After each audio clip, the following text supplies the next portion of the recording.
Bonjour et bienvenue dans cette nouvelle vidéo dans laquelle je parlerai de la configuration des machines. Les machines que j'utiliserai tout au long de ce cours seront ces trois-là.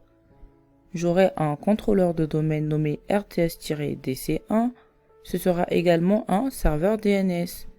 En plus d'être un contrôleur de domaine, l'adresse IP sera 192.168.1.250. J'utiliserai le masque de sous-réseau par défaut qui est 255.255.255.0. Je n'ai pas besoin d'une passerelle par défaut car ces machines ne se connecteront pas directement à Internet. Et en ce qui concerne le serveur DNS préféré, l'adresse sera la même que celle de l'adresse IP. C'est la même chose car cette machine sera le serveur DNS dans notre environnement et son objectif principal est de résoudre les noms en adresse IP. C'est un sujet que nous aborderons en détail plus tard dans le cours. Pour la configuration de RTS-Core, je vais également utiliser un serveur principal. Son adresse IP sera 192.168.252. Le masque de sous-réseau par défaut. Et tout comme notre RTS-DC1, il n'y a pas de passerelle par défaut.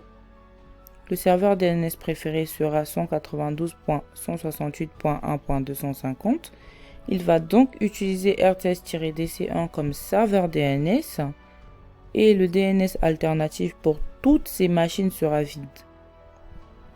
La dernière machine que je vais utiliser est RTS-SRV1 qui va utiliser une adresse IP de 192.168.1.251, un masque de sous-réseau par défaut et toujours pas de passerelle par défaut.